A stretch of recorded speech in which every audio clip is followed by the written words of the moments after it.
नमस्कार दोस्तों, nursing planet के ऑनलाइन प्लेटफ़ॉर्म पे आप सभी का हार्दिक स्वागत है।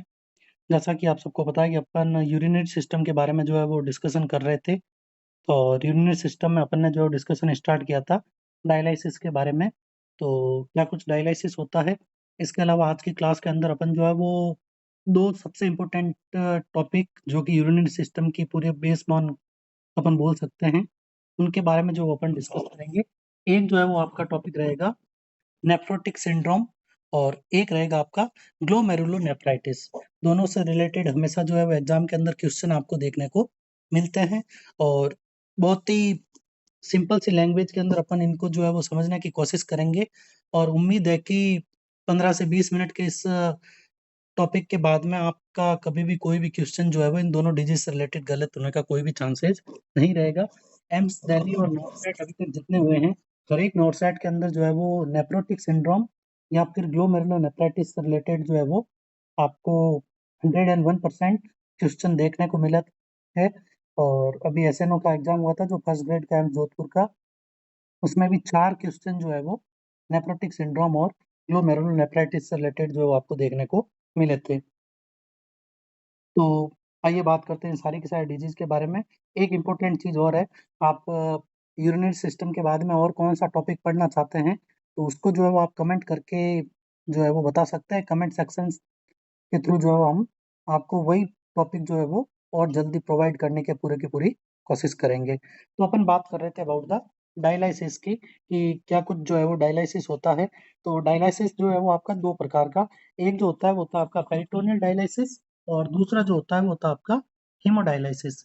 देखिएगा नाम से ही पता चल रहा है कि एक के अंदर जो है वो पेरिटोनियल डायलिसिस है, यानी कि पेरिटोनियल कैविटी को अपन जो है वो डायलिसिस के लिए यूज़ में ले रहे हैं। और एक में जो है वो अपन आर्टरी और वेन के थ्रू जो है वो एक क्या करते हैं, फिस्टुले का फॉर्मेशन करते हैं और इस फिस्टुला के थ्रू ही जो है वो अपन पूरा का पूरा जो है वो करते हैं डायलिसिस। तो क्या कुछ होता है डायलिसिस? तो देखिएगा इमेज नंबर 1 के अंदर अपने को दिख रहा है कि एक अपन जो है वो 2 प्रकार के अपने जो है वो चैम्बर है, 2 चैम्बर है। ऊपर का जो चैम्बर है ये आपका डाइसाइलेट चैम्बर इसको अपन बोलते हैं, डाइसाइलेट चैम्बर।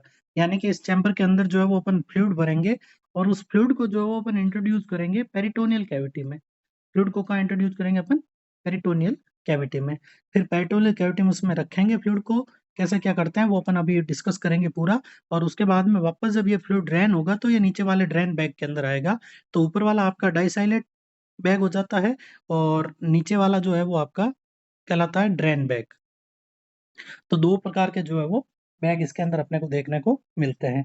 बात करें हीमोडायलिसिस की, तो हीमोडायलिसिस के अंदर देखिएगा ये आपको एक आर्टरी दिख रही है और एक वेन दिख रही है। रेड कलर की जो है वो ये आपकी आर्टरी है और ये ब्लू कलर की जो है वो अपनी क्या है, वेन है।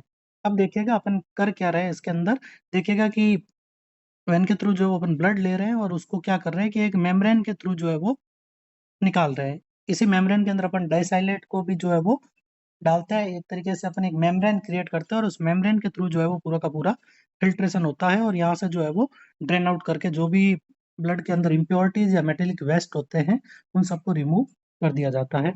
बात करें अपन क्या कुछ होता है हेमोडायलिसिस, तो देखिएगा इमेज बेस्ड क्वेश्चन आता है, तो इस प्रकार की आपकी जो है वो रहती है डायलिसिस की मशीन और हीमोडायलिसिस के लिए इसको जनरली अपन यूज़ में लेते हैं। तो जो इमेज के अंदर आपको दिख रही है, ये जो सारी की सारी मशीनें जो दिख रही है आपकी, ये जो आपकी है वो हीमोडायलिसिस की मशीन है। तो आगे से जो है वो इमेज बेस्ड क्वेश्चन आ सकता है कि क्या है, तो हीमोलाइसिस हीमोडायलिसिस की जो है वो मशीन आपके सामने स्क्रीन के ऊपर आपको दिखाई दे रही है। उम्मीद है कि आगे से अगर हीमोडायलिसिस की अगर कोई भी इमेज बेस्ड क्वेश्चन आता है तो आपका गलत नहीं होगा। देखिएगा इसके अंदर जो चैम्बर लगा हुआ है और उसके थ्रू पूरा का पूरा जो है वो ब्लड का जो है वो मूवमेंट अपने को देखने को मिल रहा है। तो ये हो गया आपका हीमोडायलिसिस के बारे में। बात करते हैं अपन पेरिटोनियल डायलिसिस के अंदर। तो देखिएगा पेरिटोनियल डायलिसिस में अपन जो है वो यूज़ लेते हैं पेरिटोनियल कैविटी को। इसमें पेरिटोनियल कैविटी जो है वो एज़ ए सेमी में परमेबल मेम्ब्रेन काम करती है। सेमी परमेबल मेम्ब्रेन के रूप में जो है वो आपकी पेरिटोनियल कैविटी जो है वो काम करती है और क्वेश्चन आपको पूछे कि पेरिटोनियल डायलिसिस किस प्रिंसिपल पे काम करता है? तो ऑस्मोसिस एंड डिफ्यूज़न मैकेनिज़्म के ऊपर जो है वो पूरा का पूरा आपका हेमोडायलिसिस जो है वो काम करता है। अब देखिएगा ये डाइसाइलेट बैग है, इसमें जो भी फ्लूइड है वो सारा का सारा फ्लूइड अपन ने इंट्रोड्यूस किया है पेरिटोनियल कैविटी में, और उसके बाद में देखिएगा ये ऊपर का डाइसाइलेट बैग हो गया है खाली, और अंदर से जो भी है वो इम्प्योरिटी जो है वो सारी की सारी इस फ्लूइड के साथ में जो वापस कहाँ आ जाएगी, ड्रेन बैग में। बात करें कि मोस्ट कॉमन प्रोसीजर कौन-सा है, हीमोडायलिसिस है या पेरिटोनियल डायलिसिस? तो याद रखिएगा peritoneal dialysis is most commonly used in clinical practice, कि मोस्ट कॉमनली अपन जो है वो प्रैक्टिस के अंदर पेरिटोनियल डायलिसिस को यूज़ में लेते हैं। बात करें पेरिटोनियल डायलिसिस जो है वो कितनी स्टेप में होता है, तो याद रखिएगा पेरिटोनियल डायलिसिस के लिए हमेशा 3 स्टेप होती है। 3 स्टेप को आपको जो सीक्वेंस के अंदर याद रखना है। पहली जो स्टेप होती है वो होती है आपकी फिल, और सेकंड वन जो है वो आपकी स्टेज होती है उसको अपन बोलते हैं ड्वेल।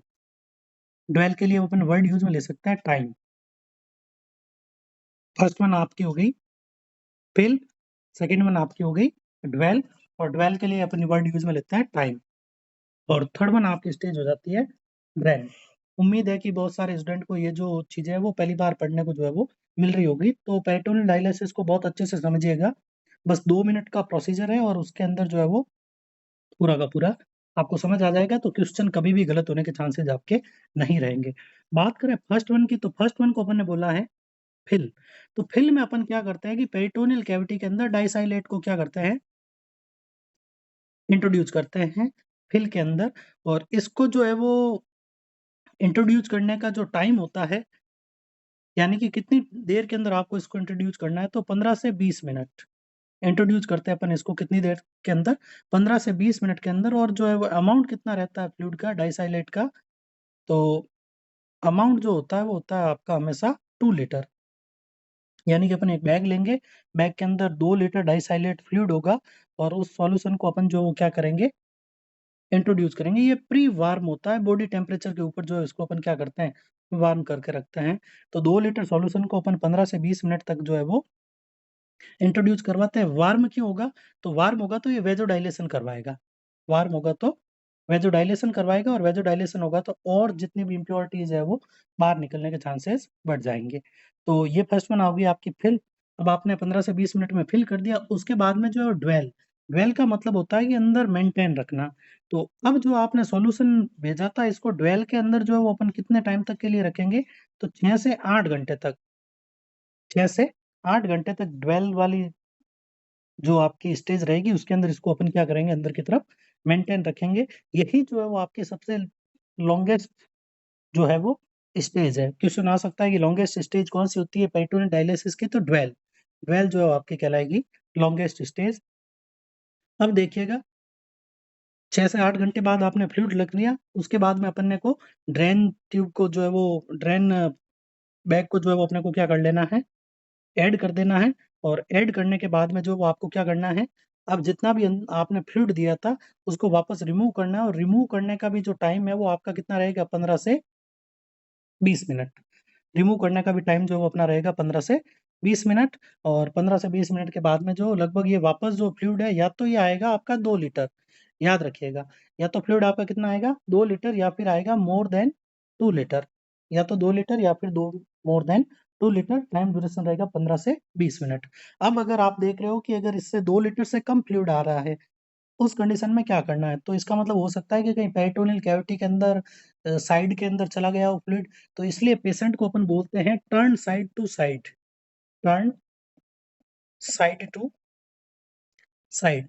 मरीज को अपन बोलेंगे कि आपको टर्न करना है एक साइड से दूसरी साइड, जिससे कि अगर कोई इधर-उधर फ्लूइड गया है पेरिटोनियल कैविटी में, तो वो सारा का सारा फ्लूइड भी जो आपका क्या हो जाएगा, ड्रेन हो जाएगा। तो 3 स्टेज हो गई आपकी पेरिटोनियल डायलिसिस की। First one is the fill, second one is the dwell, and third one is the drain. तो उम्मीद है कि आपको जो है वो पूरा का पूरा जो इसके बारे में जो है वो पता चल गया होगा। बात करें, अब अपन बात कर रहे थे कि अपन फ्लूइड को इंट्रोड्यूस करते हैं, फ्लूइड को इंट्रोड्यूस करते हैं, तो फ्लूइड होता क्या है? तो डायलाइसिस सॉल्यूशन में क्या होता है? डायलाइसिस सॉल्यूशन के कंपोज़िशन की बात करें, डायलाइसिस सॉल्यूशन के कंपोज़िशन की, कि डायलिसिस फ्लूइड का जो है वो कंपोज़िशन क्या होता है? तो डायलिसिस फ्लूइड के अंदर अपन जो बात करें, तो फर्स्ट वन जो होता है वो होता है आपका सोडियम। बात करें ऑस्मोलैरिटी की, तो 132 मिली ओस्मोल पर लीटर, एमओएसएम पर लीटर। बात करें अपन कैल्शियम की, सेकंड वन जो होता है वो होता है इसमें कैल्शियम। तो कैल्शियम होता है इसके अंदर 1.25 मिलीओस्मोल पर लीटर। बात करें अपन तो नेक्स्ट वन होता है आपका मैग्नीशियम 0.5 मिलीओस्मोल पर लीटर। क्लोराइड 100 मिलीओस्मोल पर लीटर। इसके अलावा होता है इसके अंदर आपका लैक्टेट 35 मिलीओस्मोल पर लीटर। और ऑस्मोलैरिटी की बात करें कि डाइसैलिएट सॉल्यूशन की जो है ऑस्मोलैरिटी कितनी होती है, तो 347 से 486। याद रखिएगा ऑस्मोलैरिटी जो है वो इसकी होती है लगभग 347 से 486। तो डाइसैलिएट जो है वो एक प्रकार का आपका हो गया हाइपरटोनिक सॉल्यूशन। डाइसैलिएट आपका किस प्रकार का हो जाएगा? हाइपरटोनिक सॉल्यूशन जो है वो इसको अपन बोलेंगे कि डाइसैलिएट जो होता है वो किस प्रकार का सॉल्यूशन है। तो हाइपरटोनिक आपका जो है ये सॉल्यूशन पूरा का पूरा रहेगा। तो ये हो गया आपका डाइसैलिएट के बारे में। चलिए अपन नेक्स्ट वन बात करते हैं, नेक्स्ट वन क्वेश्चंस के बारे में कि क्या कुछ जो है वो क्वेश्चन है। उम्मीद है कि आपको पेरिटोनियल डायलिसिस के बारे में जो पूरा का पूरा जो है वो पता चल गया होगा। नेक्स्ट वन बात करते हैं अपन नेफ्रोटिक सिंड्रोम की।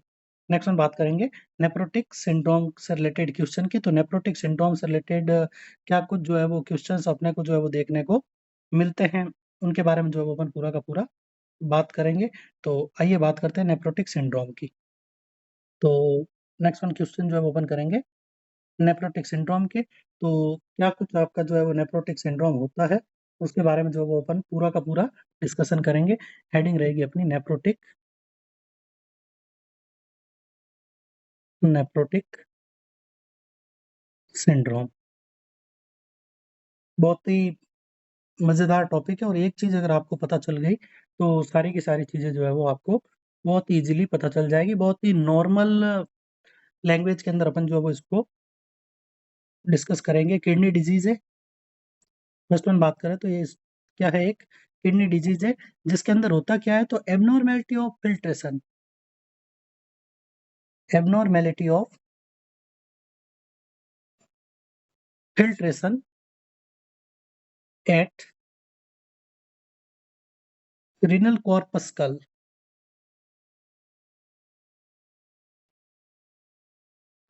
Abnormality of filtration at renal corpuscle. तो अब रीनल कॉर्पस्कल क्या होता है, तो अगर अपन बात करेंगे कि वो स्ट्रक्चर जिसमें ग्लोमेरुलोलस प्लस बोमेंस कैप्सूल दोनों चीजें आ जाए तो उसको अपन जो बोलते हैं रीनल कॉर्पस्कल। बात करें डिजीज की तो डिजीज जो है वो अननोन कॉज होते हैं इसके, किस लिए होती है, किस प्रकार से इसकी जो एटियोलॉजी है, एग्जैक्ट एटियोलॉजी इसकी जो है वो अभी भी अननोन है। अब देखिएगा डिजीज में होगा क्या, तो फिल्ट्रेशन डिफेक्ट आएगा। फिल्ट्रेशन डिफेक्ट, अब फिल्ट्रेशन डिफेक्ट किसका आएगा, तो इसके अंदर अपने को देखने को मिलेगा large molecule of protein. Filtration किससे रिलेटेड डिफिकल्टी आएगी, लार्ज मॉलिक्यूल ऑफ प्रोटीन से रिलेटेड जो है वो डिफिकल्टी अपने को देखने को मिलेगी। और लार्ज मॉलिक्यूल ऑफ प्रोटीन जो होते हैं वो होते हैं आपके एल्बुमिन। बात करें प्लाज्मा प्रोटीन की तो 3 प्रकार की प्लाज्मा प्रोटीन होती है, एल्बुमिन, ग्लोबुलिन एंड फिब्रिनोजन। सबसे ज्यादा मात्रा में और सबसे बड़ा जो पार्टिकल होता है वो आपका होता है एल्बुमिन। तो फिल्ट्रेशन डिफेक्ट आता है लार्ज मॉलिक्यूल ऑफ प्रोटीन का, जिसकी वजह से यूरिन के अंदर प्रोटीन यूरिया देखने को मिलता है, प्रोटीन यूरिया देखने को मिलता है। तो ये आपकी एक हो गई डेफिनेशन कि abnormality of renal capsules which caused by unknown etiology and result in filtration defect. और उसकी वजह से जो पेशेंट के अंदर अपने को देखने को मिलता है प्रोटीन यूरिया। अब देखिएगा ये तो हो गई आपकी जो नोट्स बनाने वाली लैंग्वेज। अब अपन बात करेंगे नॉर्मल लैंग्वेज के अंदर। तो देखिएगा नॉर्मल लैंग्वेज में अगर बात करें तो ये मान लीजिएगा कि ये एक आपका बॉमन्स कैप्सूल है, ये आपका है बॉमन्स कैप्सूल। ये आपकी हो गई पीसीटी, पीसीटी जो आगे आकर के लूप ऑफ हेनले के अंदर जो है वो कंटिन्यू हुई और वो आगे जो है हो गई आपकी डीसीटी में, और डीसीटी आगे जाकर के कलेक्टिंग ट्यूब्यूल्स के अंदर कंटिन्यू हो गई। मान लीजिएगा कि ये आपका जो है वो एक स्ट्रक्चर है इसका नेफ्रॉन का। अब देखिए होगा क्या, नेफ्रॉन में जो है वो एक तरफ से क्या होता है कि इफरेंट आर्टेरियोल्स आते हैं, अफरेंट आर्टेरियोल्स आते हैं और वापस जो है वो बाहर की तरफ जाते हैं, इफरेंट आर्टेरियोल्स वापस बाहर जाते हैं, इफरेंट आर्टेरियोल्स। अब ये अफरेंट आर्टेरियोल्स और इफरेंट आर्टेरियोल्स दोनों मिलते हैं बोमन्स कैप्सूल के अंदर और यहाँ पे एक जो है वो फाइन कैपिलरीज नेटवर्क बनाते हैं, इसी को अपन बोलते हैं ग्लोमेरुलस। अब इस ग्लोमेरुलस के अंदर जो है वो यहाँ पे ये वाला जो नीचे वाला हिस्सा है ये कहलाती है बोमन्स कैप्सूल की membrane, membrane of Bowman's capsule, जिसको रीनल कॉर्पस्कल के नाम से अपन जो है वो जानते हैं। अब देखिएगा होगा क्या कि कुछ भी अननोन एटियोलॉजी की वजह से यहाँ से जनरली जो है वो प्रोटीन कभी भी जो है वो यहाँ की तरफ नीचे की तरफ बॉमन्स कैप्सूल से जो है वो फ़िल्टर नहीं होता है। लेकिन कुछ एक अननोन एटियोलॉजी रहती है, कारण अभी तक इसके जो है वो एग्ज़ैक्ट पता नहीं है। उसकी वजह से अगर ये जो प्रोटीन का फ़िल्ट्रेशन नहीं होना था, लेकिन अगर लार्ज अमाउंट ऑफ प्रोटीन इसके अंदर फ़िल्टर हो जाएगा, यानी एल्बुमिन फ़िल्टर हो जाएगा, तो उसी कंडीशन को अपन जो है वो बोलते हैं नेफ्रोटिक सिंड्रोम। अब देखिएगा होगा क्या कि बाकी वेस्ट के साथ में यहाँ पे जो है वो आपको क्या देखने को मिल जाएगा और जो है वो प्रोटीन देखने को मिल जाता है। तो देखिएगा कि दूसरे जैसे अगर आपका सोडियम आएगा, पोटेशियम आएगा, वाटर आएगा या कोई दूसरी चीज़ आएगी तो वापस उसको यहाँ से अपन ने डिस्कस किया था कि रीअब्ज़ॉर्ब जो है वो कर लिया जाएगा। लेकिन प्रोटीन को वापस रीअब्ज़ॉर्ब करने के लिए ऐसा कोई भी जो है सिस्टम नहीं है। तो जितना भी एल्बुमिन आएगा ये सारा का सारा जो एल्बुमिन है वो होते हुए क्या हो जाएगा, यूरेथ्रा के थ्रू जो है वो बॉडी से क्या हो जाएगा, एक्सक्रीट आउट। यूरेथ्रा के थ्रू क्या हो जाएगा, एक्सक्रीट आउट। देखिएगा अभी तक अपन ने क्या पढ़ा है कि एपरेंट आर्टरी से ब्लड आया, ब्लड के अंदर जो साथ में क्या था, प्रोटीन वगैरह था, तो जनरली तो यहाँ से प्रोटीन नहीं चलना था। ये एक छलनी मान लीजिए, इस छलनी में से प्रोटीन नहीं चलना था, लेकिन अगर बहुत ही अधिक मात्रा में प्रोटीन चलना चालू हो जाए, तो उसी कंडीशन को अपन क्या बोलते हैं, नेफ्रोटिक सिंड्रोम। अब देखिएगा कि ये जो प्रोटीन है वो यहाँ से चलते आएगा और एक्सक्रीट आउट होगा किसमें, यूरिन में। तो अब अपन अगर यूरिन को चेक करेंगे इस पेशेंट के, तो यूरिन में क्या रहेगा, urine plus protein, urine plus protein जो है वो अपने को यहाँ पे देखने को मिलेगा। तो प्रोटीन में अगर यूरिन आता है तो उसको अपन बोलते हैं प्रोटीन यूरिया, प्रोटीन यूरिया। तो पेशेंट के अंदर जो है वो नेफ्रोटिक सिंड्रोम के अंदर अगर फर्स्ट वन फीचर की बात अपन करें, तो फर्स्ट वन जो फीचर है वो आपका जो है वो आपको देखने को मिलेगा प्रोटीन यूरिया। सबसे पहले जो मरीज के अंदर आपको क्या देखने को मिलेगा, प्रोटीन यूरिया। अब देखिएगा पूरा का पूरा जो है वो गणित इस प्रोटीन यूरिया पे चलेगा। बात कर रहे थे अपन की प्लाज्मा प्रोटीन जो होती है वो एल्बुमिन, ग्लोबुलिन और फिब्रिनोजन। प्लाज्मा प्रोटीन 3 प्रकार की प्लाज्मा प्रोटीन होती है। First one is the albumin, second one is the globulin and third one is fibrinogen. बात करें इन तीनों की, तो एल्बुमिन जो होता है वो ऑन्कोटिक प्रेशर को मेंटेन करता है। ऑन्कोटिक प्रेशर को क्या करता है, मेंटेन करता है। यानी कि बॉडी के अंदर जो है वो कितना फ्लूइड वेसल्स में रहेगा और कितना फ्लूइड जो है वो टिश्यू में रहेगा और कितना इंटरस्टिशियल स्पेस में रहेगा, ये पूरा का पूरा जो डिफाइन करने वाली स्ट्रक्चर जो होती है वो होती है अपनी एल्बुमिन। सेकंड वन बात करें अपन, तो सेकंड वन अपने को देखने को मिलेगा ग्लोबुलिन, और ग्लोबुलिन जो है वो काम करता है बॉडी के अंदर जो है वो इम्यूनोग्लोबिन्स बनाने का, जो आईजीजी, आईजीए, आईजीएम वगैरह होते हैं, उनके अंदर काम करता है। और फिब्रिनोजन जो है वो एक प्रकार से क्लोटिंग के अंदर जो है वो हेल्प करती है, क्लोटिन प्रोटीन है ये। तो 3 प्रकार की प्लाज्मा प्रोटीन है। अब अपन बात कर रहे थे मेनली किसके बारे में? एल्बुमिन के बारे में, कि प्रोटीन जो है वो यूरिया के थ्रू बाहर निकल रहा है और बाहर कौन निकल रहा है? एल्बुमिन। प्रोटीन के अंदर अगर अपन बात करें तो मेनली जो बाहर कौन निकल रहा है? एल्बुमिन। अब बात करें एल्बुमिन तो टोटल प्लाज्मा प्रोटीन होती है 7.2 mg पर डीएल, सॉरी ग्राम पर डीएल, ग्राम पर डीएल में होती है वैल्यू इनकी, 7.2 ग्राम पर डीएल, जिसमें से 4.3 ग्राम पर डीएल जो होता है वो होता है आपका एल्बुमिन का नॉर्मल लेवल। अब यूरिन के थ्रू जो एल्बुमिन निकल रहा है बाहर, तो बताइए बॉडी के अंदर जो है वो एल्बुमिन की क्या होगी? कमी। तो जैसे ही एल्बुमिन की कमी होती है तो यही अपना जो है वो सेकंड वन सिम्पटम कहलाता है, हाइपो एल्बुमिनियम या एल्बुमिनीमिया। तो सेकंड वन फीचर अपने को क्या देखने को मिलेगा? हाइपो एल्बुमिनीमिया। क्लियर हो गया? फर्स्ट वन प्रोटीन यूरिया हुआ, यूरिन के थ्रू प्रोटीन बाहर आ रहा है एल्बुमिन, तो बॉडी के अंदर एल्बुमिन की कमी होगी, और एल्बुमिन की कमी होगी तो आपका क्या कहलाएगा? हाइपो एल्बुमिनीमिया। अब देखिएगा बॉडी के अंदर जो है वो होगी आपकी एल्बुमिन की कमी। अब एल्बुमिन जो क्या कर रहा था, ऑन्कोटिक प्रेशर को मेंटेन कर रहा था, जिससे कि फ्लूइड जो है वो अपने वेसल्स के अंदर जो है वो मेंटेन रह रहा था। अब देखिए होता क्या है, मान लीजिए ये आपकी एक वेन है, वेन के अंदर जो है वो पूरा का पूरा जो ब्लड चल रहा है। तो अब देखिएगा इसमें ब्लड का काम क्या होता है कि मैं तो बाहर जाऊंगा। ब्लड क्या बोलेगा कि मैं तो इस वेन से जो है वो क्या होऊंगा, बाहर जाऊंगा। और मेम्ब्रेन भी इसी के ढंग की होती है, मेम्ब्रेन कहती है कि हाँ भाई तू भी बाहर जा। ठीक है, तो मेम्ब्रेन तो बाहर भेज देगी, क्योंकि बॉडी की जितनी भी सेल होती है सब सेमी परमिएबल होती है, तो ये भी बाहर भेज देगी। तो कोई ऐसी स्ट्रक्चर होगी जो इस ब्लड को जो है वो इस वेसल्स के अंदर या इस वैन के अंदर बनाए रखे। तो ये वेसल्स या इसके अंदर बनाए रखने की जो स्ट्रक्चर होती है, वो स्ट्रक्चर होता है अपना एल्बुमिन। तो ये एल्बुमिन क्या करता है कि इसको जो है वो इस वैन के अंदर जो है वो बनाए रखता है। अब एल्बुमिन की कमी होगी तो बताइए ये इसके अंदर रहेगा? नहीं रहेगा। तो इसमें से जो प्लाज्मा जो है वो धीरे-धीरे क्या होगा, वेन से बाहर निकलेगा, और बाहर निकलेगा तो ये आएगा इंटरस्टिशियल स्पेस में। इंटरस्टिशियल स्पेस में आ जाएगा, और इंटरस्टिशियल स्पेस के अंदर जब आ जाता है कोई भी फ्लूइड, तो उस फ्लूइड को अपन जो है वो बोलते हैं एडिमा। क्या बोलते हैं? एडिमा। तो थर्ड वन जो है वो अपने को क्या देखने को मिलेगा यहाँ पे? एडिमा। थर्ड वन अपने को यहाँ पे देखने को मिलेगा एडिमा।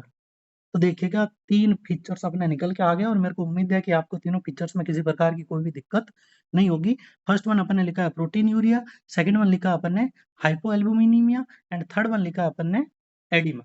यही 3 जो है वो क्लासिकल फीचर होते हैं आपके। बात करें नेफ्रोटिक सिंड्रोम के क्लासिकल फीचर्स की या क्लासिकल ट्रायड की, तो 3 होते हैं: प्रोटीन यूरिया, हाइपोएल्बुमिनीमिया और एडिमा। तीनों चीजें जो आपको देखने को मिलती है किसके अंदर? नेफ्रोटिक सिंड्रोम में। अब जो है वो जनरली अपन इनका नाम जो है वो ये लिख लिया। अब और अगर अपन बात करें ये और क्या होता है, तो इनके नाम में थोड़ा-सा जो है वो अपन क्या करेंगे, चेंजेज़ करेंगे। तो किस प्रकार से जो क्या कुछ चेंजेज़ होते हैं उसके बारे में थोड़ा-सा अपन जो है वो डिस्कस करेंगे। बात करें फर्स्ट वन, कि प्रोटीन यूरिया होता है, तो प्रोटीन यूरिया को अपन बोलेंगे massive protein urea. Massive protein urea, ये कहलाएगा आपका मैसिव प्रोटीन यूरिया। अब मैसिव प्रोटीन यूरिया किसको बोलते हैं, कि अगर 24 घंटे के अंदर जो है वो मोर देन 3.5 ग्राम पर डीएल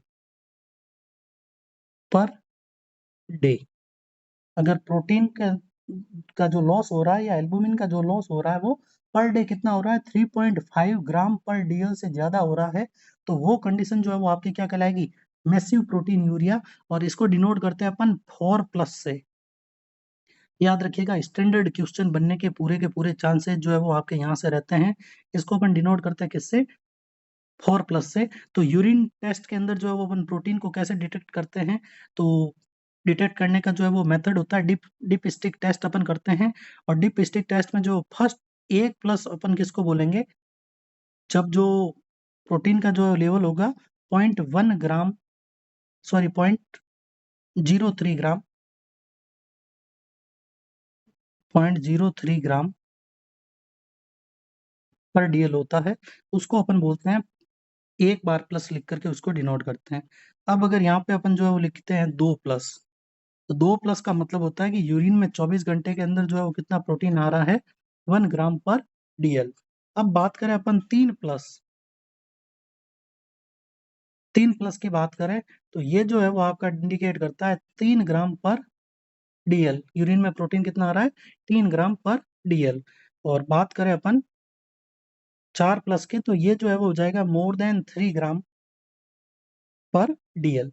ये जो वैल्यू है वो अपन बात करेंगे तो 24 आवर की, यानी कि 24 घंटे के अंदर यूरिन में जितना प्रोटीन आ रहा है उस हिसाब से अपन जो है वो इसको इंडिकेट करेंगे। और अपने को ये देखने को मिलेगा 24 घंटे के अंदर जो है वो, अगर 1+ वैल्यू आ रही है तो उसका मतलब है 0.3 ग्राम है, 2+ वैल्यू आ रही है तो उसका मतलब है 1 ग्राम पर डीएल, 3+ आ रहा है तो मतलब है 3 ग्राम पर डीएल, और 4 बार प्लस आ रहा है तो मोर देन 3 ग्राम पर डीएल। तो बात करेंगे अपन मैसिव प्रोटीन यूरिया की, कि आपको नेफ्रोटिक सिंड्रोम में हमेशा मैसिव प्रोटीन यूरिया देखने को मिलेगा, और प्रोटीन कितना रहेगा, मोर देन 3.5 ग्राम पर डीएल पर डे। 24 आवर के अंदर जो है वो एल्बुमिन जाएगा आपका मोर देन 3.5 ग्राम पर डे के हिसाब से। नेक्स्ट वन बात करते हैं अपन। तो सेकंड वन जो है वो हाइपो एल्बुमिनिया। एल्बुमिन जो है वो लेवल जो है वो एल्बुमिन का जो है वो क्या हो जाएगा, बॉडी के अंदर कम हो जाएगा, हाइपो एल्बुमिनीमिया। और इसमें अपन जो है वो प्लाज्मा प्रोटीन को चेक करेंगे, तो एल्बुमिन जो है वो लेस देन 4.3 ग्राम पर डीएल वैल्यू अपने को देखने को मिलेगी। बात करते हैं third one, oedema. Third one जो आपको क्या देखने को मिलेगा, एडिमा। तो एडिमा देखिएगा, यहाँ पे आपको जो एडिमा देखने को मिलेगा, ये मिलेगा जनरलाइज्ड एडिमा, जनरलाइज्ड एडिमा। और जनरलाइज्ड एडिमा के लिए एक अपन वर्ड यूज में लेते हैं, एनासार्का। एनासार्का। बताइए, अपन ने कहीं पे भी बात की थी कि कोई इन्फेक्शन हुआ है, इन्फेक्शन से रिलेटेड किसी प्रकार की टर्मिनोलॉजी नहीं है, तो इसमें जो ट्रांसुडेट एडिमा आपका जो है वो किस प्रकार का होगा, ट्रांसुडेट एडिमा। दो प्रकार के एडिमा होते हैं, ट्रांसुडेट और एक्सुडेट। एक्सुडेट होता है इन्फ्लामेशन में, जो कि टर्बिड कलर का, धुंधले कलर का होता है, और ट्रांसुडेट होता है आपका जनरल एडिमा जो होता है बॉडी में, जैसे कि प्रेगनेंसी के अंदर जो फ्लूइड इकट्ठा होता है बॉडी के अंदर, वो आपका जनरलाइज्ड एडिमा कहलाता है। तो ट्रांसुडेट एडिमा वहां भी होता है, और यहाँ पे भी जो है वो अपने को क्या देखने को मिलेगा, ट्रांसुडेट एडिमा। और अगर अपन बात करेंगे तो और इससे रिलेटेड अपने को एक चीज देखने को मिलेगी, इसी को अपन बोल सकते हैं पिटिंग एडिमा। इसी के लिए एक वर्ड यूज में ले सकते हैं अपन, पिटिंग एडिमा। पिटिंग एडिमा के अलावा जो है वो और वर्ड की अगर अपन बात करें तो और एडिमा हो सकता है periorbital oedema. Periorbital oedema. Next one जो अपन बोल सकते हैं periorbital oedema. Dependent oedema भी वर्ड यूज होता है कई जगह के, डिपेंडेंट एडिमा। नेक्स्ट वन जो है वो आपका हो सकता है डिपेंडेंट एडिमा। इसके अलावा जो है वो फ्लूइड अगर अपना पेरिटोनियल कैविटी में इकट्ठा होगा तो उसको अपन बोलेंगे असाइटिस। ठीक है, तो ये जो है वो आपके हो गए किसके टाइप, एडिमा के, जनरलाइज्ड एडिमा या एनासार्क का, transudate oedema, pitting oedema, periorbital oedema, या डिपेंडेंट एडिमा, या फिर असाइटिस। तो ये सारी की सारी जो चीजें अपने को देखने को मिलेगी, और ट्रांसुडेट फ्लूइड इसके अंदर जो है वो देखने को मिलेगा। तो तीन ये मेन आपके क्लिनिकल फीचर जो है वो आपको स्क्रीन के ऊपर दिखाई दे रहे हैं। ये तीनों के तीनों फीचर्स आपको जो है जनरली देखने को मिलेंगे। अब इसके अलावा क्या होगा, तो इसके अलावा देखिएगा, अब जैसे ये तीनों कंडीशन आएगी तो इन बॉडी की हेल्प करने के लिए लीवर करेगा कंपनसेट, लीवर करेगा कंपनसेट। और लीवर कंपनसेट कैसे करेगा, तो लीवर बोलेगा कि भैया मैंने भी जो है वो कुछ बॉडी के अंदर प्रोटीन को स्टोर कर रखा है, तो क्यों ना इस प्रोटीन को भेज करके बॉडी में क्या किया जाए, मेंटेन किया जाए, बैलेंस किया जाए। तो लीवर के अंदर जो प्रोटीन है वो अकेला नहीं रहता है, लीवर के अंदर जो प्रोटीन रहता है लिपोप्रोटीन, लिपिड एंड प्रोटीन। तो दोनों चीजें वहां पे क्या रहती है, साथ में रहती है। तो लीवर जो है वो कंपनसेट करेगा, और लीवर क्या रिलीज करेगा, लिपोप्रोटीन, जो कि ब्लड में आकर के लिपिड और प्रोटीन के अंदर टूटेगा, लिपिड एंड प्रोटीन के अंदर जो है वो क्या हो जाएगा, टूट जाएगा। अब देखिएगा यहीं से एक चीज और होगी कि लिपिड और प्रोटीन टूट गए, प्रोटीन जो है वो फिर से क्या होगा, एक्सक्रीट आउट हो जाएगा, प्रोटीन हो जाएगा एक्सक्रीट आउट यूरिन के थ्रू, फिर से प्रोटीन यूरिया हो रहा है, तो प्रोटीन तो फिर जो है वो बॉडी से क्या चला जाएगा, बाहर चला जाएगा, लेकिन लिपिड जो है वो ब्लड के अंदर रह जाएगा। लिपिड जो कहाँ रह जाएगा, ब्लड में। तो ब्लड के अंदर लिपिड का लेवल बढ़ेगा, और इसी को अपन जो बोलते हैं हाइपर लिपिडीमिया, हाइपर लिपिडीमिया या dyslipidaemia, hyper lipidaemia and dyslipidaemia.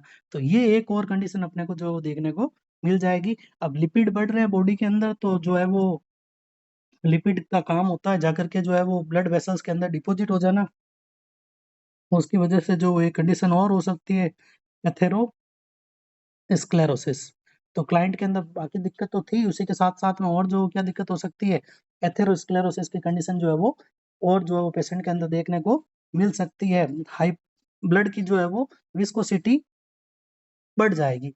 Blood जो है बहुत ही ज़्यादा क्या हो जाएगा, विस्कस हो जाएगा, तो उसको जो है वो उसकी वजह से जो है वो क्या हो जाएगा, एथेरोस्क्लेरोसिस होने की कंडीशन रह जाएगी। ब्लड जो है गाढ़ा हो जाएगा और गाढ़ा होने का कारण क्या रहेगा, लिपिड। प्रोटीन तो जो है वो फिर से जो है बॉडी से बाहर चला जाएगा, तो बॉडी में कोई भी काम नहीं करेगा।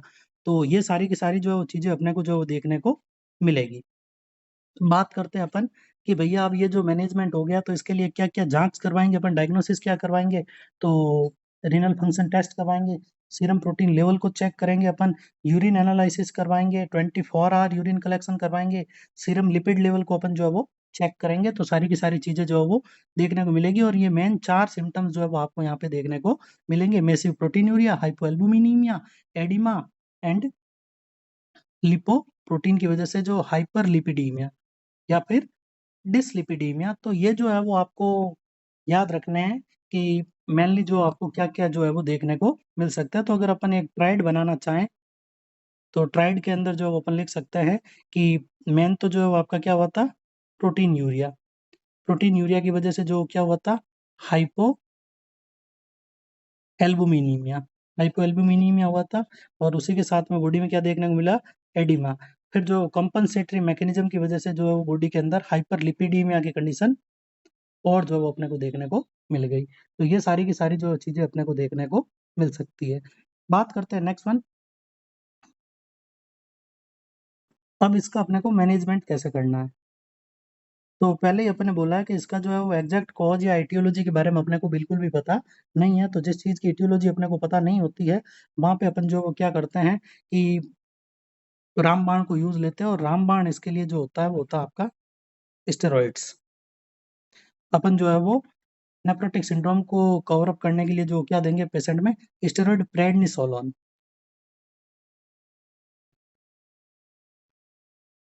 प्रेडनिसोलोन को जो है वो जनरली अपन जो है वो यूज़ में लेते हैं और कहा जाता है कि ये जैसे ही प्रेडनिसोलोन अपन देते हैं तो जो है वो डिक्रीज़ हो जाता है प्रोटीनयूरिया, डिक्रीज़ हो जाता है प्रोटीनयूरिया। तो प्रोटीनयूरिया डिक्रीज़ होगा तो एल्बुमिन का लेवल बढ़ेगा, एल्बुमिन का लेवल बढ़ेगा तो एडिमा अपने आप कम हो जाएगा और एडिमा और प्रोटीन का लेवल बढ़ेगा तो हाइपरलिपिडीमिया की जो कंडीशन है वो और आगे जो वर्सनिंग नहीं होगी। तो मेनली जो है वो इसको अपन ट्रीट करते हैं किसके थ्रू? स्टेरॉइड के थ्रू। याद रखिएगा कि नेफ्रोटिक सिंड्रोम के लिए बस एक ही चीज़ अपने पास में है और वो चीज़ क्या है? स्टेरॉइड। सेकंड वन जो है वो आप दे सकते हो आईवी एल्बुमिन। एल्बुमिन की कमी की वजह से सब कुछ हो रहा है, तो आप आईवी एल्बुमिन दे सकते हैं, लेकिन जितना आप एल्बुमिन देंगे उतना बॉडी से जो है और क्या हो जाएगा? एक्सक्रीट आउट हो जाएगा, तो ये ज़्यादा जो है वो आपका इतना इफ़ेक्टिव नहीं रहेगा। हालाँकि ये थोड़ा-सा जो है वो एडिमा को कम करने का जो है वो काम करेगा, ये रिड्यूस करेगा एडिमा को। और इसके अलावा जो है वो आप दे सकते हो डाययूरेटिक्स। डाययूरेटिक्स अब बॉडी के अंदर एडिमा है और एडिमा को कम करने के लिए अपन जो क्या दे देंगे, डाययूरेटिक्स। और डाययूरेटिक्स कौन-सा देते हैं तो फ्रूसेमाइड। जनरली अपन जो है वो फ्रूसेमाइड डाययूरेटिक को देते हैं। इसके अलावा जो है वो बॉडी में अपन आप जो है वो एफएपी दे सकते हैं। प्लाज़्मा को मेंटेन करने के लिए एफएपी दे दिया और फिफ्थ वन जो अपन एंटीबायोटिक दे सकते हैं, प्रोफाइलैक्टिक एंटीबायोटिक्स होंगे, जिससे कि किसी प्रकार की रीनल डिजीज़ होने के जो चांसेज़ है वो कम हो जाएँगे। बात करें अपन नर्सिंग केयर की, क्वेश्चन जो आता है आपका नर्सिंग केयर से रिलेटेड कि नेफ्रोटिक सिंड्रोम में आप क्या नर्सिंग केयर जो है वो प्रोवाइड करेंगे। तो बात करें फर्स्ट वन की, तो फर्स्ट वन जो है वो आपको जो है वो क्या करना है प्रोवाइड मेटिकुलस स्किन केयर।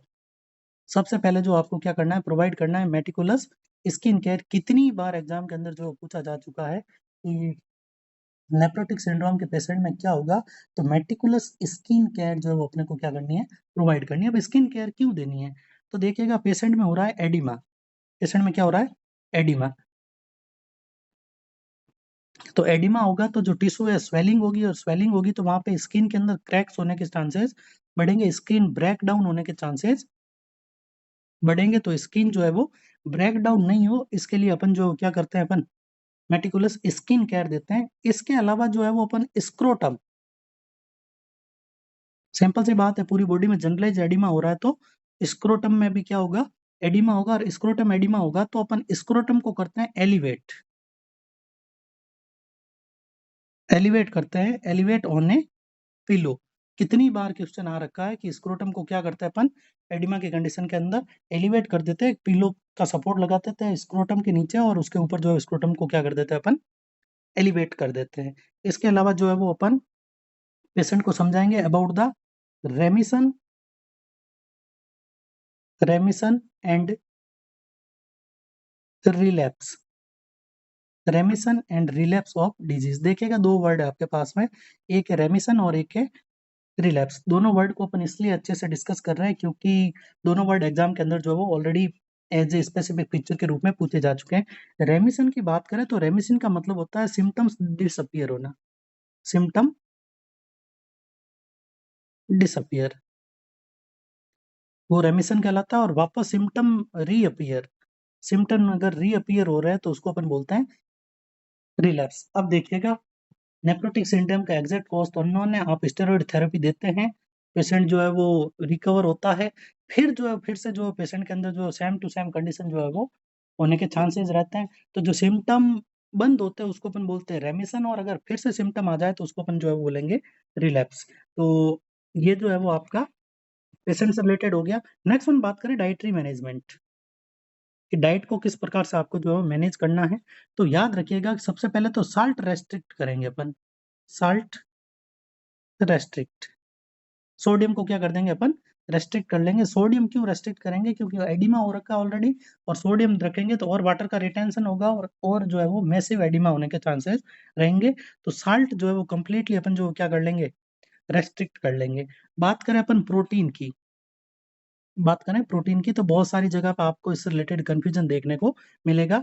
तो अपन इसके अंदर मॉडरेट प्रोटीन देते हैं, low to moderate protein, low to moderate protein जो है वो अपन प्रोवाइड करते हैं।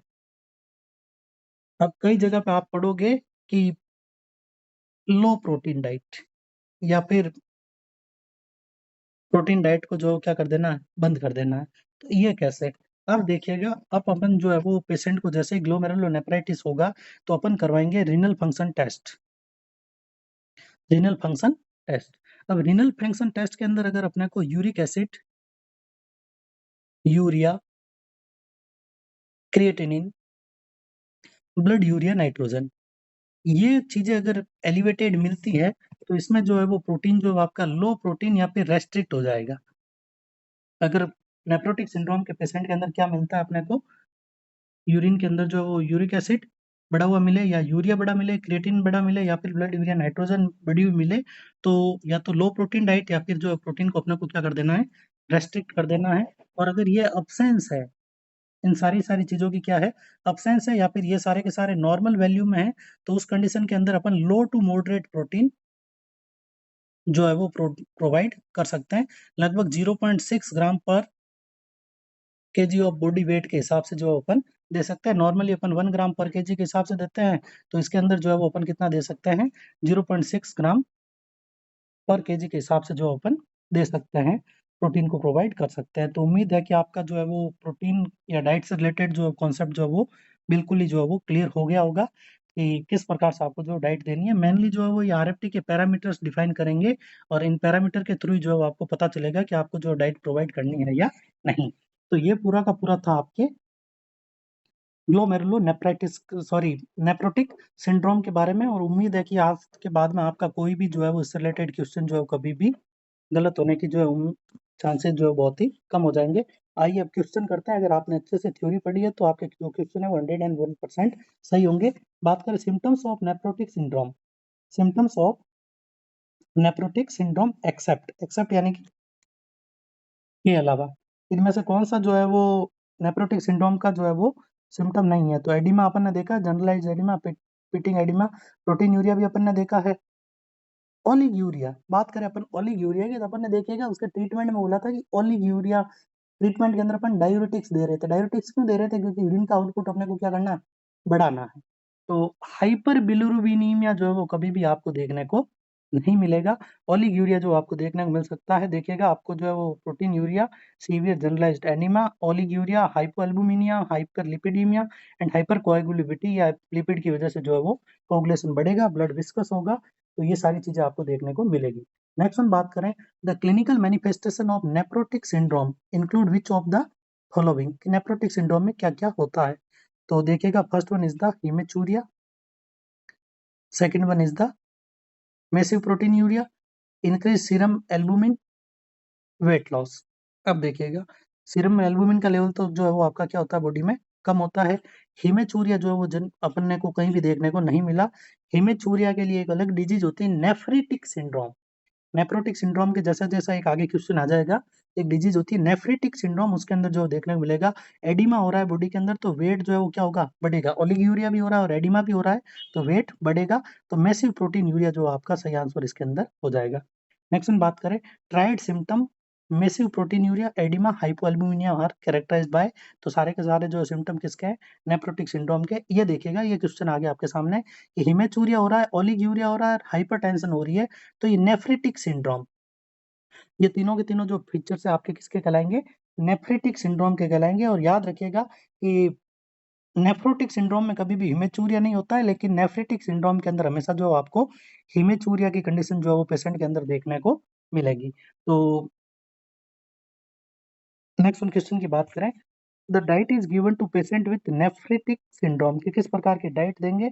तो अभी अपन ने बात की थी, first one is the fluid restriction, high calorie, high protein.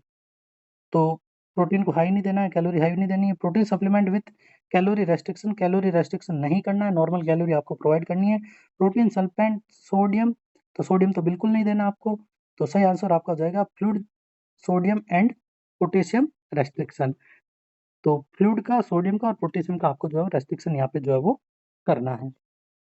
और अभी अपन ने जैसे बात की थी कि माइल्ड टू मॉडरेट जो है वो अपन दे सकते हैं 0.6 ग्राम पर केजी पर डे के हिसाब से जो अपन प्रोटीन जो है वो इंट्रोड्यूस कर सकते हैं। नेक्स्ट वन बात करें, nurse is planning care for 2 year old who has nephritic syndrome and is in रेमिशन। देखिएगा, अभी अपन ने बात की थी रेमिशन एंड रिलैप्स, दो प्रकार की चीजें अपने को देखने को मिली थी। रेमिशन का मतलब होता है सिम्टम को डिसअपियर होना, कि नर्स एक 2 साल के बच्चे के लिए जिसको नेफ्रोटिक सिंड्रोम है उसके लिए केयर प्लान बना रही है और सिम्टम डिसअपियर हो गए। What type of diet should the nurse plan to feed the child, कि किस प्रकार की डाइट देनी है। तो रेगुलर डाइट देगी, नो एडेड साल्ट, साल्ट को जो पे आपको जो क्या करना है, रेस्ट्रिक्ट करना है, जिससे कि एडिमा डेवलप होने के चांसेस और क्या रहेंगे, कम रहेंगे। नेक्स्ट वन क्वेश्चन है, what should be restricted when preparing diet for children and nephrotic with nephrotic syndrome, कि नेफ्रोटिक सिंड्रोम का एक बच्चा है उसके लिए जो आप डाइट प्लान कर रहे हैं तो क्या उसमें आप रेस्ट्रिक्ट करेंगे। तो अभी अपन ने डिस्कस किया था कि साल्ट को जो है वो क्या किया जाता है, रेस्ट्रिक्ट किया जाता है। नेक्स्ट वन है the primary purpose of administering corticosteroid to the child with nephrotic syndrome, की कॉर्टिकोस्टेरॉइड क्या करेगा। तो अपन ने बात की थी कि कॉर्टिकोस्टेरॉइड जो सिर्फ एक ही एक्शन करता है डायरेक्टली, वो क्या करता है, प्रोटीन यूरिया को डिक्रीज करने का काम करता है। नेक्स्ट हम बात करें क्वेश्चन में, तो a 4 year old child with nephritic syndrome is being treated with corticosteroid therapy, corticosteroid therapy दी है। The nurse review the laboratory report, उसके बाद में लैब रिपोर्ट करवाई है। Child's urine to evaluate the treatment has been effective, report इसलिए करवाई है कि आप जो स्टेरॉइड थेरेपी दी है ये काम कर रही है या नहीं। तो आपको क्या देखने को मिलेगा, क्या डिक्रीज देखने को मिलेगा, तो प्रोटीन यूरिया डिक्रीज होगा, सिंपल सी बात है। नेक्स्ट हम बात करें, ड्यूरिंग द एडिमेटस फेज, कि एडिमा हो रखा है पेशेंट में, स्वेलिंग हो रही है टिश्यू के अंदर, नेफ्रोटिक्स इंपॉर्टेंट नर्सिंग इंटरवेंशन। तो यहाँ पे अपन जो स्किन केयर देंगे जिससे कि स्किन ब्रेक डाउन होने के जो चांसेस है वो क्या हो जाए, कम हो जाए। नेक्स्ट वन बात करें, a patient with albumin urea develop oedema because of, albumin urea हो रहा है तो एडिमा क्यों होगा। तो अपन ने बात की थी कि एल्बुमिन जो है वो प्लाज्मा के अंदर जो है वो ऑन्कोटिक प्रेशर को मेंटेन करता है, तो फॉल हो जाएगा ऑन्कोटिक प्रेशर। ऑन्कोटिक प्रेशर जैसे ही डिक्रीज होगा तो बॉडी के अंदर जो है वो एडिमा की कंडीशन अपने को देखने को मिलेगी और एडिमा जो है वो यहाँ पे आपको डेवलप देखने को मिलेगा। नेक्स्ट वन बात करते हैं अपन, a 4 year old is admitted to the unit with nephrotic syndrome, 4 साल का बच्चा है, मेल बच्चा है, नेफ्रोटिक सिंड्रोम के लिए जो है वो एडमिटेड है। ही इज एक्सट्रीमली एडिमेटस, बहुत ज्यादा एडिमा है। To decrease discomfort associated with scrotal oedema, scrotal oedema हो रहा है तो क्या करेंगे। तो अभी अपन ने बात की थी कि एलिवेट करेंगे स्क्रोटम को ऑन ए पिल्लो, आइस यहाँ पे आपको अप्लाई नहीं करना है, पिल्लो के ऊपर उसको जो है वो क्या कर देंगे, नीचे से सपोर्ट दे देंगे, जिससे कि स्क्रोटम इंजुरी होने के चांसेस जो है वो कम हो जाएंगे। In nephrotic syndrome which infection is more common in children, अब देखिएगा जैसे ही नेफ्रोटिक सिंड्रोम है तो आपके दिमाग में जो यूटीआई आएगा कि यूरिनरी ट्रैक इन्फेक्शन होता है, लेकिन ऐसा बिल्कुल भी नहीं है। जब भी नेफ्रोटिक सिंड्रोम होता है तो उस कंडीशन के अंदर पेशेंट में निमोनिया जो है वो आपको देखने को मिलेगा। रेस्पिरेटरी इन्फेक्शन आएँगे। अब आप कहोगे निमोनिया कैसे होगा? तो अपन कह रहे हैं कि बॉडी के अंदर फ्लूइड शिफ्ट हो रहा है। तो बॉडी में एडिमा हो रहा है, वेसल्स के अंदर से जो फ्लूइड जो है वो कहाँ जा रहा है? टिश्यू के अंदर। तो लंग्स के अंदर भी जो है वो क्या इकट्ठा हो जाएगा? फ्लूइड, और लंग्स में फ्लूइड इकट्ठा होगा तो वो कंडीशन आपकी क्या कहलाएगी? निमोनिया। तो ये आपका एक प्रकार का कॉम्प्लिकेशन हो जाएगा निमोनिया। तो निमोनिया होता है 29%, स्किन इन्फेक्शन होता है आपका 27%, डायरिया होता है 13% और यूटीआई होता है 12.5%, पेरिटोनाइटिस होता है आपका 11%। तो ये सारी की सारी जो है चीज़ें आपको देखने को मिलेगी। नेक्स्ट हम बात करते हैं as a child with nephrosis get older and has repeated attack, it is most important for the nurse to help the child develop. कि बच्चा एक बड़ा हो रहा है, बार बार उसको जो है नेप्रोटिक सिंड्रोम आ रहे हैं, तो उसकी बॉडी इमेज गड़बड़ाएगी।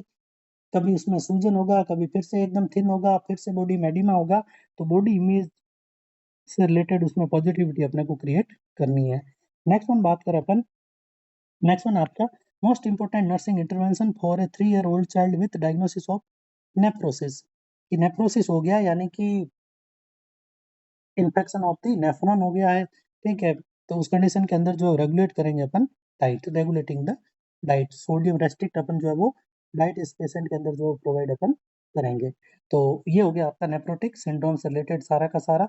नेक्स्ट वन अपन बात करते हैं, नेक्स्ट वन आपका आता है ग्लोमेरुलोनेफ्राइटिस।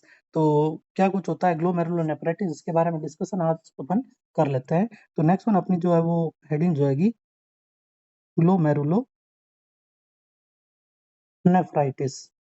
तो ग्लोमेरुलोनेफ्राइटिस हालाँकि कुछ इतना इम्पोर्टेंट है नहीं, ये एक प्रकार की ऑटो इम्यून डिज़ीज़ है। ऑटो इम्यून डिज़ीज़ है, जिसमें बॉडी के अंदर एंटीजन एंटीबॉडी कॉम्प्लेक्स का फॉर्मेशन हो जाता है और उसकी वजह से जो है वो ग्लोमेरुलस या फिर बोमन्स कैप्सूल से रिलेटेड दिक्कत जो अब अपने को देखने को मिलती है। तो बात करें कि किस प्रकार से क्या होता है, तो अपन ने वर्ड बोला है एंटीजन एंटीबॉडी कॉम्प्लेक्स का फॉर्मेशन होता है। तो देखिएगा कि बॉडी में किसी प्रकार का अगर एंटीजन या एंटीबॉडी कॉम्प्लेक्स बन रही है, कब होगी एंटीजन एंटीबॉडी कॉम्प्लेक्स? तो जब बॉडी में किसी प्रकार का जो है कोई भी इन्फेक्शन होगा, तो उस इन्फेक्शन की कंडीशन के अंदर जो है वो हमेशा अपने को देखने को मिलेगी। बात करें टाइप्स की, तो मेनली जो 3 टाइप होते हैं, एक्यूट ग्लोमेरुलोनेफ्राइटिस, सेकंड वन होता है गाउ पास्चर्स, याद रखिएगा गाउ pastures glomerulonephritis, and third one जो होता है वो होता है आपका क्रोनिक ग्लोमेरुलोनेफ्राइटिस। 3 प्रकार की। अब देखिएगा, आप याद रखिएगा क्वेश्चन आता है कि एक्यूट ग्लोमेरुलोनेफ्राइटिस होने का क्या काम कॉज होता है? तो इसका हमेशा एक बैक्टीरियल कॉज होता है, group A beta haemolytic, group A beta haemolytic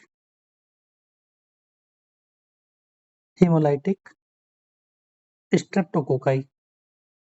याद रखिएगा, खूब क्वेश्चन आ रखा है कि एक्यूट ग्लोमेरुलोनेफ्राइटिस का क्या कॉज है? तो group A beta haemolytic streptococci infection जब भी होगा, तो पेशेंट के अंदर जो अपने को हमेशा देखने को मिलेगा एक्यूट ग्लोमेरुलोनेफ्राइटिस। इसके अलावा कोई भी दूसरा अगर बैक्टीरियल इन्फेक्शन होता है और एंटीजन एंटीबॉडी कॉम्प्लेक्स बनता है, तब जो है वो कंडीशन आपकी होगी गो पास्चर्स। और बात करें अपन थर्ड वन, तो कोई भी क्रोनिक डिजीज़ है, क्रोनिक डिजीज़ पहले से कोई भी चल रही है और उसकी वजह से अगर जो है वो बॉडी में ग्लोमेरुलोनेफ्राइटिस अगर होता है कॉज, तो उसकी वजह से जो होगा उसको अपन बोलेंगे क्रोनिक ग्लोमेरुलोनेफ्राइटिस। जैसे कि एसएलई, सिस्टमैटिक ल्यूपस एरिथ्रोमेटस की कंडीशन अगर डेवलप होती है, तो उसको अपन जो है वो बोलते हैं एसएलई। तो 3 प्रकार के आपके हो गए, तीनों के अंदर जो है वो क्या होगा, एंटीजन एंटीबॉडी बनेंगे और उसकी वजह से जो क्या होगा। तो देखिएगा फिर से अपन बनाते हैं, ये आपका जो है वो बोमन्स कैप्सूल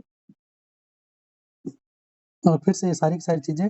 तो इस बार क्या होगा कि एंटीजन एंटीबॉडी आएँगे और आकर के जो यहाँ पे जो क्या हो जाएँगे, पूरे के पूरे स्टिक्ड हो जाएँगे। मान लीजिए एंटीजन एंटीबॉडी आए और आकर के यहाँ पे क्या हो गए, चिपक गए।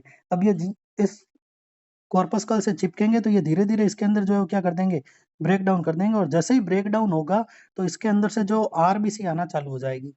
जनरली आरबीसी कभी भी आती नहीं है, लेकिन इस कंडीशन में क्या होगा, आरबीसी जो है आना चालू हो जाएगी। तो अब जब ब्लड आएगा, ब्लड के अंदर जो है वो होगा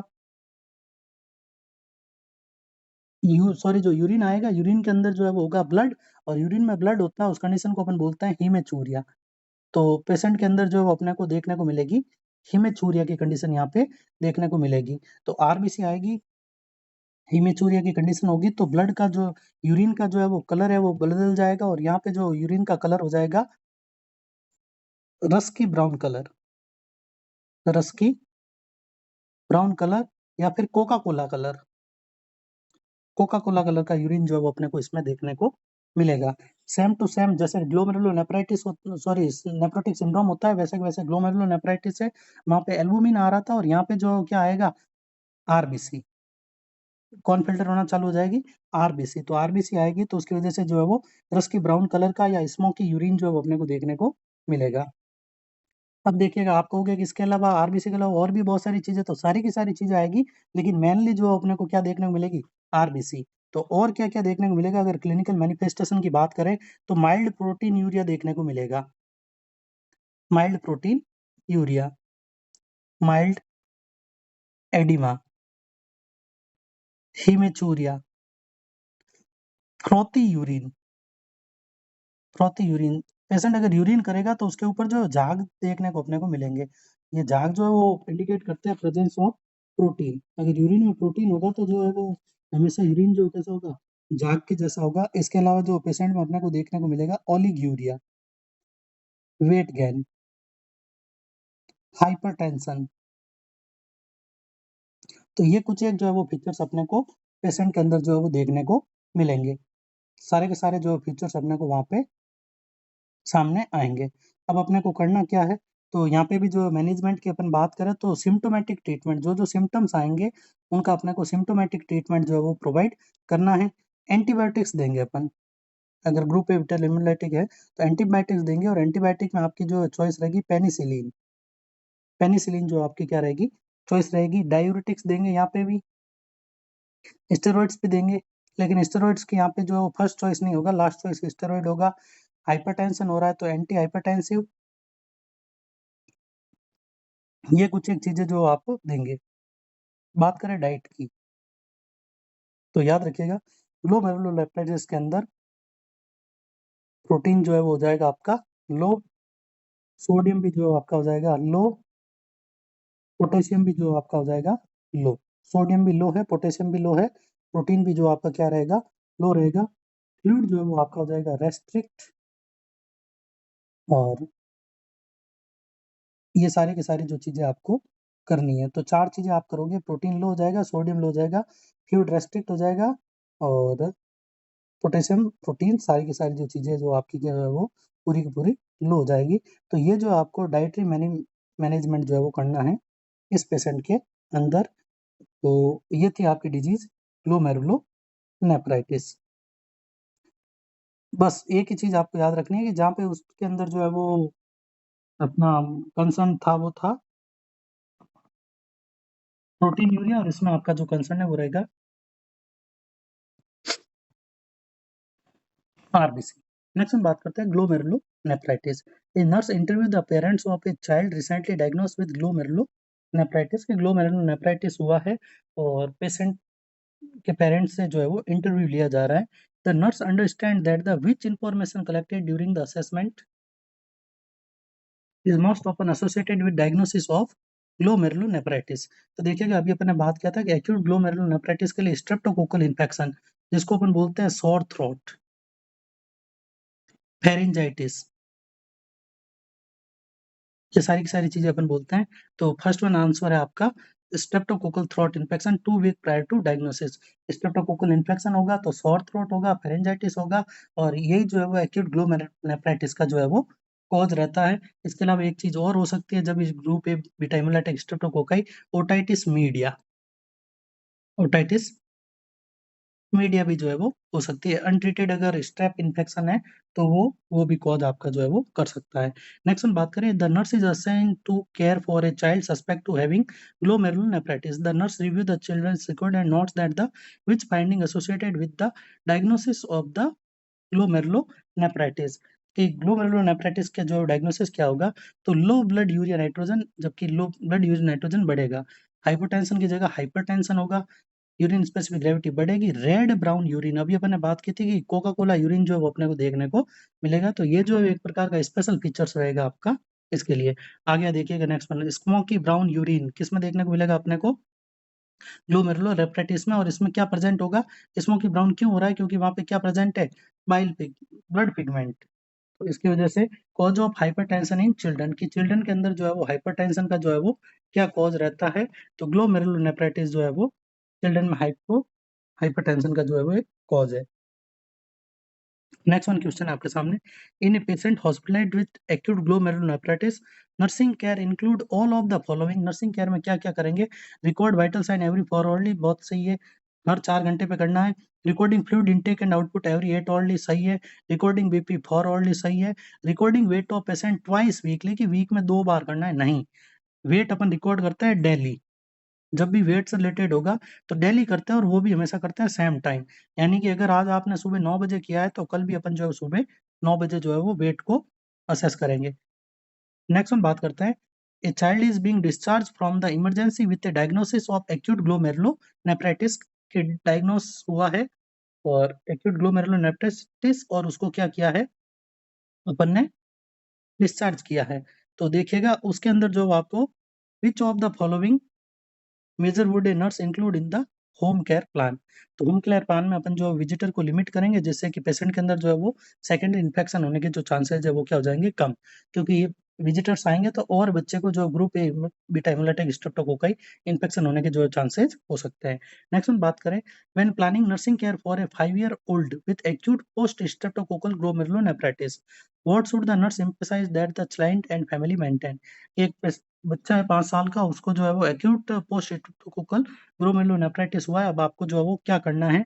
तो ये bland diet high in protein, bed rest for at least 4 week, a dose of IM penicillin and isolate child from with the infection. तो देखिएगा अपने को इन्फेक्शन से फिर से बच्चे को रोकना है, तो इसके लिए बच्चे को अपन क्या कर लेंगे? आइसोलेट करेंगे। The nurse is developing a plan care for 7-year-old child diagnosed with acute glomerulonephritis. 7 साल का बच्चा है, एक्यूट ग्लोमेरुलोनेफ्राइटिस उसको हो गया है, क्या केयर प्लान करेगी? तो nurse include which priority intervention in the plan of care, की नर्स क्या इंक्लूड करेगी? encourage limited activities and provide safety measures, catheterize the child to strictly monitor intake and output, force oral fluid to prevent hypovolemia shock, encourage classmate to visit and keep the child informed of school events। तो देखिएगा अपने को first one तो जो है वो क्या करना है कि आपको हमेशा ही पेशेंट के अंदर क्या करेंगे अपन? विजिटर को ब्लॉक करेंगे, विजिटर को अपन जो है वो नहीं अलाउ करेंगे। सेकंड वन, कैटेगराइज करने की कोई जरूरत नहीं है ओरल फ्लूइड से रिलेटेड, तो इनकरेज करेंगे लिमिटेड एक्टिविटी के लिए, और सेफ्टी मेजर को अपन जो है वो क्या करेंगे? बढ़ावा देंगे। नेक्स्ट वन बात करते हैं अपन कि डाइट रेजिमेंट, की डाइट मैनेजमेंट क्या रहेगा? तो अभी अपन ने बात की थी कि लो सोडियम, लो प्रोटीन, लो पोटेशियम और फ्लूइड रेस्ट्रिक्ट डाइट जो है वो अपन पेशेंट में रखते हैं, तो सी इसका सही आंसर हो जाएगा। तो ये सारे के सारे जो आपके हैं वो क्वेश्चन थे नेफ्रोटिक सिंड्रोम के और ग्लोमेरुलोनेफ्राइटिस से। उम्मीद है कि इन सब के बारे में आपको जो है अच्छे से पता चल गया होगा। और नेक्स्ट क्लास में जो बात की कि बचे हुए जो भी अपन यूरिनरी सिस्टम है, तो अगली क्लास के अंदर आपके यूरिनरी सिस्टम जो है वो कंप्लीट हो जाएगा। अगर इससे रिलेटेड आपको किसी प्रकार की कोई दिक्कत हो या प्रॉब्लम हो तो आप कमेंट के थ्रू जो हमको पूछ सकते हैं। बाकी आप कमेंट के थ्रू बताइएगा कि आपको यूरिनरी सिस्टम के बाद में कौन-सा सिस्टम जो है पढ़ना है आपको, तो उसके बारे में आप कमेंट करके हमको बता सकते हैं। वीडियो को पूरा देखने के लिए आप सभी का धन्यवाद। बने रहिएगा हमारे साथ। चैनल को लाइक करें, कमेंट करें, शेयर करें, सब्सक्राइब करें। Thanks for joining the session.